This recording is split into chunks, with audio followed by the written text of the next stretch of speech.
بسم الله الرحمن الرحيم الحمد لله رب العالمين والصلاة والسلام على نبينا محمد وعلى آله وصحبه وسلم أما بعد. To continue in the study of the book التحفة الحكمية في أصول الفقه written by Sheikh Muhammad al-Hakami rahimahullah. Today inshallah we're going to talk about at-taklif.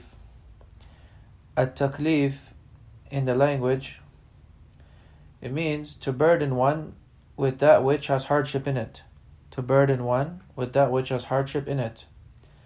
Now at-taklif we'll discuss further in the legislation, but the condition of at-taklif, to burden someone with actions or to command someone with actions, then it has conditions. From those conditions its conditions are puberty, intellect, and capability. For one to be burdened or commanded to do an action, then he must reach the age of puberty or the signs of puberty. He must have intellect and he must have the capability to do so.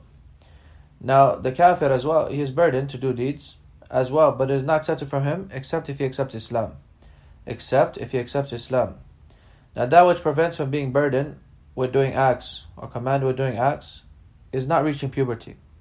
For the reason Prophet ﷺ, he said, مُرَ أَبْنَاكُمْ بِصَلَاةِ لِلسَّبْعٍ وَاضْرِبُوهُمْ عَلَيْهَا لِعَشْرٍ.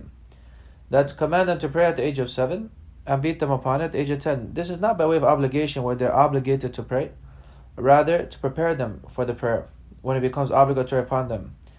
And that which also prevents being burdened is losing one's intellect.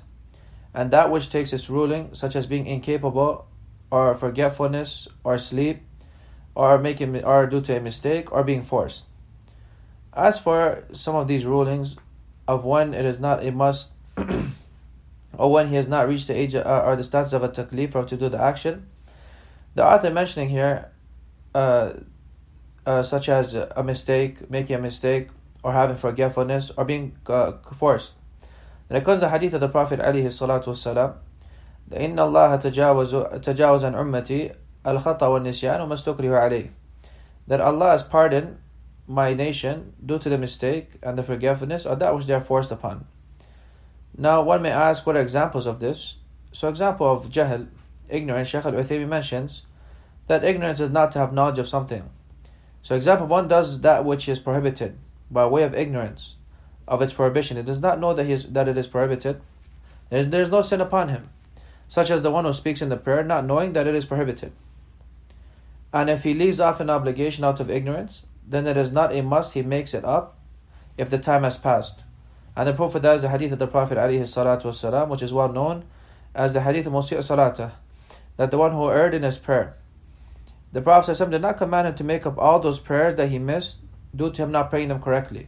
Rather, he commanded him to make up that prayer that was present. And this is important for us to understand these rulings, that which prevents a taklif. For someone who loses intellect, he's not obligated with acts. Or someone who has not reached the age of puberty is not obligated with acts. Or someone, or example in this case, is ignorant. He has rulings which apply to him. And then the next one that he mentions, an-nisyan, as for forgetfulness, and this occurs for many of us. If one performs that which is haram, forgetfully, such as example, eating the daytime of Ramadan, then there's no sin upon him. And if he leaves off that which is obligatory out of forgetfulness, then there's no sin whilst he is forgetting. But once he remembers, he must do it, as the Prophet ﷺ said, that man nasiya salah falyusalliha idha dhakaraha. The hadith of Anas, that the one who forgets to pray the prayer, then let him pray when he remembers it. Let him pray when he remembers it. And these are the topics that are discussed in the books of fiqh and in the books of usul al-fiqh. So it's important to study these affairs, for one learns how to apply them in real life instances. As for being forced, then example of that is an individual being forced to do that which he does not want to do. The one who is forced to do that which is haram, then there's no sin upon him. Example of him, if he is forced and coerced to disbelieve, whilst his heart is still tranquil with iman, he only utters disbelief but his heart is filled with iman, then he does not disbelieve by that. Or the one who is forced to leave off an obligatory act at that time, there's no sin upon him. Example, one wants to pray and someone puts a knife to his neck and says, you cannot pray at this time. Then he does not pray at that time. But when that threat has left, or when that threat has ceased, then in that case he makes up the prayer at that time. He makes up the prayer at that time. So when he's no longer in the state of being forced or threatened, then he makes up the prayer. So these are rulings which are important for us to understand. We won't go in much detail, but this is just a summary of what is intended. That someone who has reached the age of puberty and has intellect and capability must do actions. He must do actions. And it is accepted from him if he is Muslim. But if he is not Muslim, it is not accepted from him.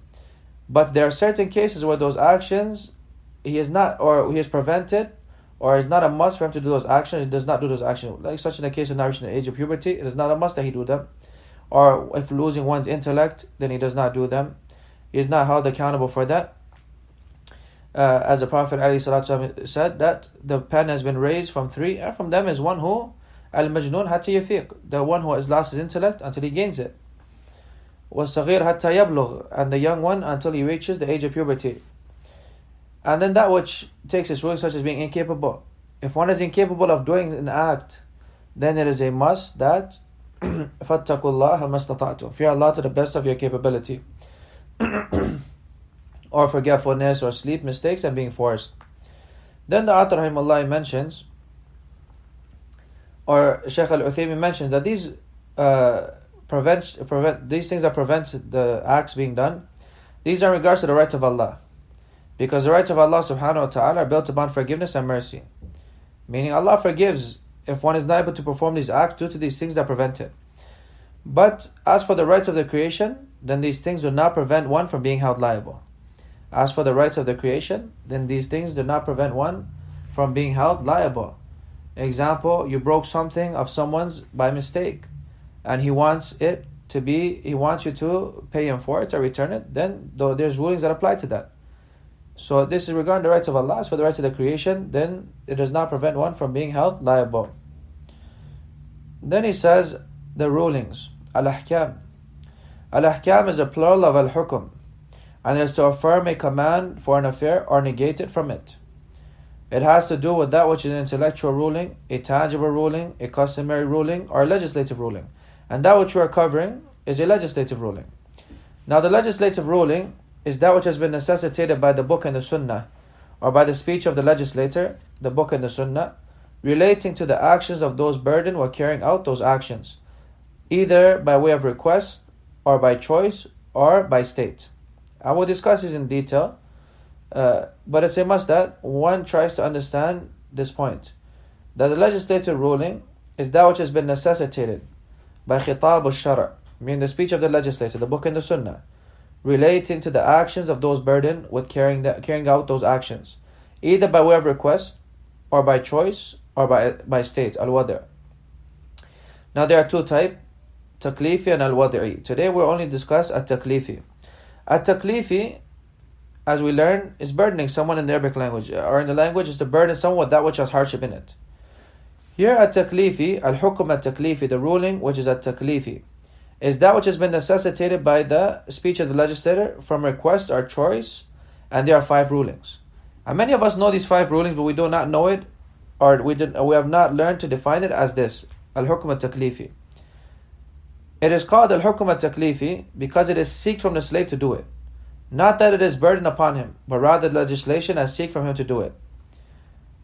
Now the request here that is mentioned, this, as we mentioned, many of us know these affairs. We do not know it as such, studying it as such.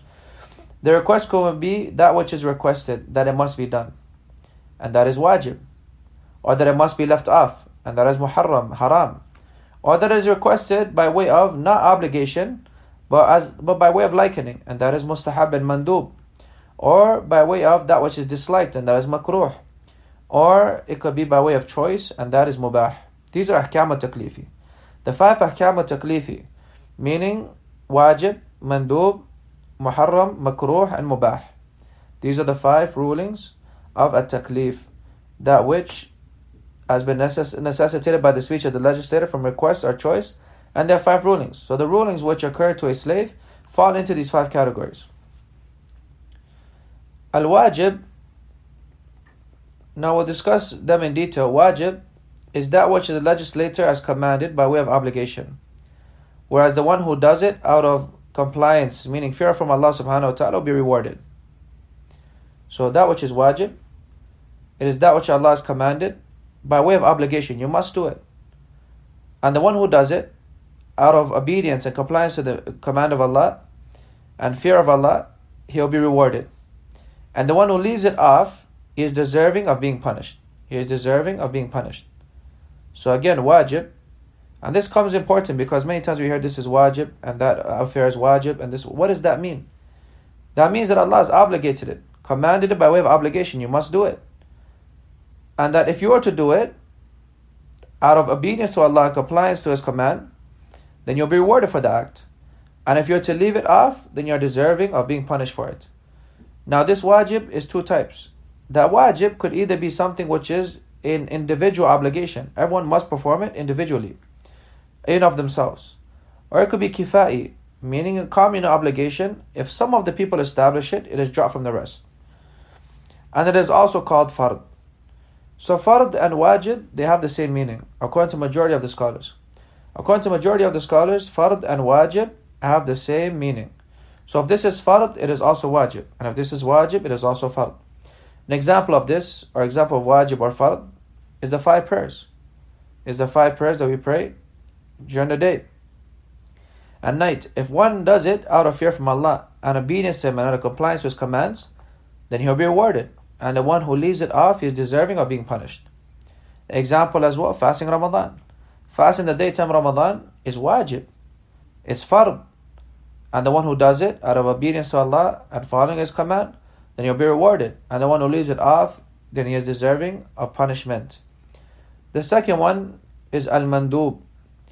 Al-mandub is that which the legislator has commanded, not by way of obligation, whereas the one who does it in compliance is rewarded, and the one who leaves it off is not punished. And the one who leaves it off is not punished. So al-mandub, it is also called al-mustahab. It is also called al-nafil. It is also called tatawwu'. And it is also called qurbah. These are different words for al-mandub. So if you hear something is mustahab, this affair, the scholars I mentioned, is mustahab or al-mandub, or this is salatul nafil, or this is tatawwu', voluntary, or this is qurbah, a way or means of nearness to Allah, then is that which the legislator has commanded, not by way of obligation. So if one were to do it, he is rewarded. And the one who leaves it off, he is not punished and not deserving of being punished. This is what it means to be al-mustahab. Example of this is salatul duha. Salatul duha, the one who does it out of obedience to Allah and compliance to His command, he'll be rewarded. And one does not do so and leaves it off, he is not sinful or deserving of being punished. Similarly, as the 6 days of Shawwal, they are mustahab, recommended. And the one who does it will be rewarded if he does out of compliance and following the command of Allah subhanahu wa ta'ala and obedience to Him, he'll be rewarded for it. And the one who leaves it off, he is not deserving of being punished. And he is not punished due to that. And then the author mentions al-muharram. Al-muharram is that which is haram, that which is impermissible, prohibited. And as that which legislator has forbidden by way of prohibition, that must be avoided. Whereas the one who leaves it off out of compliance to the command of Allah is rewarded. And the one who performs it is deserving of being punished. Now this is the opposite of wajib. Whereas wajib was, if you're to do it in obedience to Allah, you are rewarded. And if you're to leave it off, you're deserving of being punished. Here, if you are to do this act, which is haram, you're deserving of being punished. And if you're to leave it off, obeying Allah subhanahu wa ta'ala and to follow His commandments, then you are rewarded. And that which is haram, it could be major or minor. And it could be also that which makes one leave the religion, or other prohibitions that don't make one leave the religion. So all of them are not a one category. An example of this is such as drinking alcohol. The one who leaves it off for the fear of Allah subhanahu wa ta'ala, out of the fear of Allah subhanahu wa ta'ala, is rewarded. And the one who falls into it is deserving of being punished. And we'll discuss why we're using this word, deserving of being punished, and not saying he will be punished. We'll discuss it after we mention all the categories, inshallah. Al-makruh that which is disliked is that which legislator has forbidden, not by way of it being obligatory to abandon. It's not a must that you abandon it, but it is better that you leave it off. The one who leaves it off out of compliance to the command of Allah and seeking or fear of Allah subhanahu wa ta'ala is rewarded. And the one who performs it is not punished. The one who performs it is not punished. An example of this is such as speaking after Isha. The Prophet alayhi salatu wasalam, as mentioned, كان النبي صلى الله عليه وسلم يكره النوم قبلها والحديث بعدها, that he used to dislike sleep before Isha and speaking after it, due to it leading either to missing Isha if you're to sleep before it, or due to it leading to you missing Fajr if you're to stay up long and speak the whole night. So this speaking after Isha is disliked. It is disliked. So if one were to leave it off out of obedience to Allah subhanahu wa ta'ala, then he is rewarded. And the one who were to do it, do this act, he is not punished for it. He is not deserving of being punished. It is disliked. Except if he knows for a fact that it will lead to him missing Fajr, then in that case it's not permissible for him to stay up at night. If he knows for himself that he will not be able to wake up and pray Fajr, then it is not permissible for him to stay up at night and speak, as the scholars mentioned. The last category is al-mubah. Al-mubah is that which is permissible, that which has no command or prohibition attached to it in of itself. It is not commanded with or prohibited in of itself. But if it is a means to something, then it takes a ruling of the intent. Example of this is eating and drinking or driving. Eating and drinking of itself is not something which is commanded or prohibited. Rather, it is permissible. You eat if you want and you drink when you want. Or driving, similarly. There's no, in of itself, there's no prohibition attached to it. But if one uses, example, driving as a means to that which is commanded, the only way he can get to the masjid is by way of driving, then here it becomes obligatory for him to use the car to drive, to perform that obligation of the jama'ah, for example. Then here is a must that he drives, and if he does so, he's rewarded. And if he leaves it off, then the ruling applies as well. Or if it leads to something haram, such as an individual taking his car to drive to that which is prohibited, or to a place of that which is prohibited, then here it takes a ruling of prohibition. It is not allowed for him to drive there. And here becomes haram. So these are the ahkam al-taklifiyya. These are the rulings which are necessitated by the speech of the legislator by way of request or choice. And there are these 5 rulings. So a ruling is either it's wajib, or it is mandub, or it is muharram, or it is makruh, or it is mubah. So an act, when you hear it is wajib, then this is what is intended. That you get rewarded for doing it, and if you leave it off, you deserve to be punished. If you hear an act is mustahab, then it means that you are rewarded for doing it, and if you leave it off, you're not punished for it, or deserving of being punished. Or a ruling which is haram, you are rewarded for leaving it off, and you are deserving of being punished if you do it. And al-makruh is that you are not, that if you are to do it, leave it, or if you are to leave it off to obey Allah subhanahu wa ta'ala, you are rewarded. But if you are to perform it, you are not punished due to it.